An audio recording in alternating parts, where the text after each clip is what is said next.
अस्सलाम वालेकुम दोस्तों, मैं तनवीर रांझा। जैसा कि आपके साथ रूटीन में हम एक रोज़ की डेली की वीडियो जो है वो आप लोगों के लिए बना रहे हैं। ये जस्ट जो है ये डेमो वीडियोज़ हैं। बेसिकली हमारा जो वन पेपर का प्रॉपर सेशन है वो हमारा जो है कि वो 17 को शुरू होने वाला है, यानी कि कल इंशाल्लाह 6 बजे जो है वो आप सब दोस्तों को इंशाल्लाह यहाँ पे इस एकेडमी में सेमिनार दिया जाएगा जी, जिसमें बताया जाएगा कि किस तरह आप जो है वो पेपर की तैयारी कर सकते हैं, मटेरियल कैसे कलेक्ट कर सकते हैं और पेपर को अटेम्प्ट करने का तरीका, फिर उसके बाद जो है कि इंटरव्यू में आप कैसे परफॉर्म करेंगे। तो ये सारी चीज़ें इंशाल्लाह कल 6 बजे जो है वो स्टडी रिवर के प्लेटफॉर्म से एक मेन जो है वो आप कह सकते हैं कि सेमिनार की सूरत में, मतलब एक मीटिंग होने जा रही है जिसको सुपरवाइज़ कर रहे हैं मियां शफीक साहब, और ओवरऑल जो है कि उनके साथ उनकी टीम एक्सपर्ट जो है वो भी साथ होंगे। तो आज का जो हमारा टॉपिक है वो सब दोस्तों को मैं बता देना चाहता हूँ स्टार्ट में कि लैंड ऑफ गोल्डन पैगोडास। ठीक है जी, आपको पता होना चाहिए बर्मा, म्यांमार को बोला जाता है land of golden pagodas. Pagoda basically जो है ये बुद्ध मतों की इबादत गाह है जी।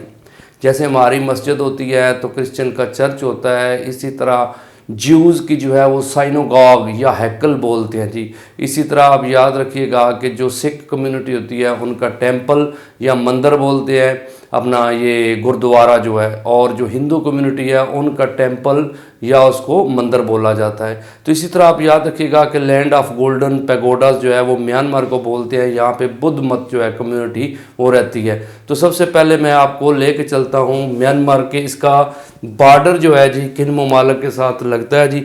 तो सबसे पहले आप देखें तो यहाँ से ये बर्मा जो है म्यांमार, इसका पहले नाम बर्मा था लेकिन 1989 में इसका नाम जो है वो म्यांमार हो गया था। तो ये देखिएगा कि ये बॉर्डर जो है इंडिया के साथ है जी। इधर थोड़ा सा बॉर्डर जो है ना बांग्लादेश के साथ लगता है जी, बाकी ये सारा फिर आगे समंदर आ जाता है।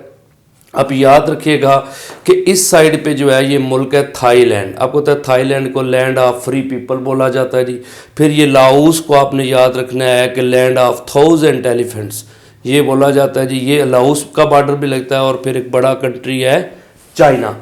ये ममालिक जो है ना इनका बॉर्डर लगता है, यानी 5 ममालिक का बॉर्डर लगता है जी। तो इधर अगर आप देखें तो म्यांमार के साथ जो है ना वो अंडमान सी, ठीक है जी, ये एरिया जो है ये अंडमान सी का है जी। इसमें कौन कौन से आइलैंड्स हैं जी, अब याद रखिएगा कि प्री पेरिस के नाम से आइलैंड्स हैं जी, एक मॉस्कोस के नाम से आइलैंड्स हैं, एक कोको आइलैंड्स है। ये सारे आइलैंड्स म्यांमार के हैं, लेकिन आपने याद रखना है अंडमान एंड निकोबार आइलैंड्स हैं जी, ये इंडिया के हैं, लेकिन ये इसी एरिया में रहे हैं जी।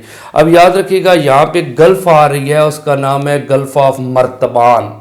ये गल्फ है, गल्फ आपको पता है कि पानी जो है खुश्की के अंदर चला जाए। अब याद रखिएगा कि सबसे पहले जो होती है क्रीक, क्रीक से आगे आती है गल्फ, गल्फ से बे और बे से बाई। तो ये गल्फ जो है आपने याद रखना, इसका नाम है गल्फ ऑफ मर्तबान। आप अगर हम इस म्यांमार के अंदर दाखिल हों कि इसमें क्या क्या चीज़ें हैं, तो आप याद रखिएगा यहाँ पे ये सुर्ख लाइन जो नज़र आ रही है ये एक माउंटेन की है, इसका नाम है अराकान युमा। अराकान युमा माउंटेन है जी। फिर आपने याद रखना है कि मैन जिन के नाम से एक माउंटेन रेंज है। फिर उसके बाद आप याद रखिएगा कि कुमोन के नाम से एक रेंज है, लेकिन हाईएस्ट पीक ऑफ जो है अपना म्यांमार जो है वो ये है जी काकाबो राजी के नाम से, 5881 मीटर हाइट है जी। ये हिमालय रेंज में आती है। बेसिकली आपने याद रखिएगा कि ये हिमालय रेंज है जी। तो इधर रिवर अगर आप देखें तो आपने याद रखना है ये इरावाडे रिवर है, यहाँ से चलता है और ये निकल गिरता आके यहाँ पे नीचे आ जाता है जी। ये एरिया आपने याद रखिएगा कि यहाँ पे अंडमान सी का है। इसके साथ आप याद रखिए कि एक रिवर है ये वाला, इसका नाम है चिंदविन के नाम से, चिंदविन रिवर है जी। फिर ये वाला देखें तो इसका नाम है सलावीन रिवर है जी। सलावीन रिवर भी नीचे आ गया, और उसके बाद सीतांग के नाम से ये एक रिवर है। 4 रिवर बेसिकली हैं, लेकिन बड़ा रिवर कौन सा है जी, इरावाडे रिवर। और ये आपने याद रखिएगा कि चाइना वाली साइड से ऊपर से आता है जी इरावाडे। अब अगर आप देखें कि जो मतलब है कि चाइना का अपना म्यांमार की कुछ हिस्टोरिकल प्लेसेस हैं जी, इनमें आप याद रखिएगा सबसे पहले जो आती है ना जी, ये आप याद रखिएगा कि शिव डैगोन के नाम से ना शिव डैगोन पैगोडा। ये यंगून के अंदर ना बहुत ही पुरानी मतलब है कि बिल्डिंग है जी, जो इनका इबादत गाह है। आप याद रखिएगा कि ये तकरीबन 2500 ईयर ओल्ड है जी। इसके ऊपर तकरीबन कहते हैं कि 60 टन जो है ना गोल्ड लीफ लगे हुए हैं, सोने का बहुत ज़्यादा काम हुआ जी। ये यंगून के अंदर है। फिर इसी तरह एक और इनका इबादत का जो है इलाका एक पहाड़ी के ऊपर है, उसका नाम दिया गया है माउंट पोपा। फिर गोल्डन रॉक स्टूपा, ये बेसिकली जो है ना आधा दिन की मुसाफत है यंगून से ना जी। ये कोई काई कीटो के नाम से इनका मतलब शहर है जी, जो म्यांमार का, उसके अंदर है। यहाँ पे कहते हैं कि जो बुद्धा था उसके ना बाल जो है हेयर ऑफ बुद्धा यहाँ पे रखे गए हैं जी। ये तकरीबन आधे दिन की मुसाफत पे है यंगून से। फिर जी अमारा पूरा एंड यूबेन के नाम से ना एक ब्रिज है जी। अब काफ़ी ना लकड़ी का ये बना हुआ है। ये तकरीबन आप कह सकते हैं कि 1.2 किलोमीटर इसकी लेंथ है। फिर एक आप याद रखिएगा गॉग टेक के नाम से ना जी एक रेलवे ब्रिज है जी। ये दुनिया के हाईएस्ट ब्रिज में ये भी आता है जी। आप अगर सर्च करेंगे तो ये भी म्यांमार में है जी। अब अगर हम इसके हिस्ट्री के हवाले से अगर आपको बताएं तो ये जो मुल्क है ना जी, ये 4 जनवरी 1948 को ना बरतानिया से आज़ाद हुआ था। अब याद रखिएगा कि इसका कैपिटल जो है पहले क्या था जी, पहले यंगून था, जहाँ पे बहादुर शाह जफ़र की आपको पता होना चाहिए कब्र है जी। वो भी एक हिस्टोरिकल प्लेस है। तो लेकिन अपना ये देख सकते हैं कि इसका ना अभी कैपिटल चेंज हो गया है और इसका कैपिटल आ गया है नाइपी देव। अब याद रखिएगा कि पहले कैपिटल इसका यंगून था, अब ये इसका कैपिटल है नाइपी देव।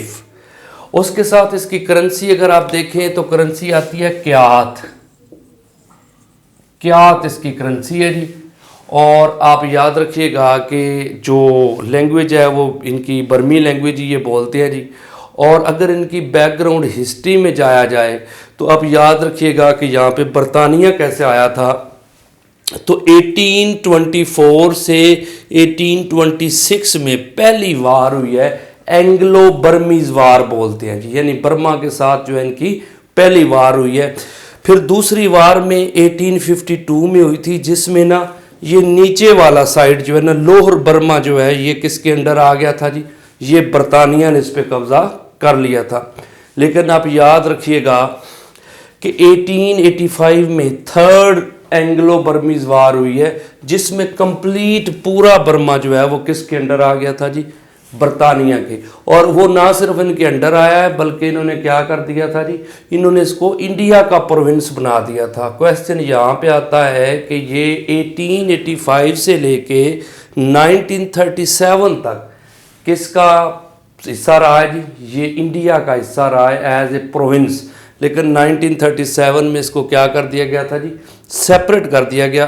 फिर ये आप याद रखिएगा 1942 से 1945 तक जापान के अंडर रहा है जी। आपको पता है कि वर्ल्ड वार 2 में जापान ने मलेशिया, इंडोनेशिया और बर्मा को अपने कब्ज़े में ले लिया था।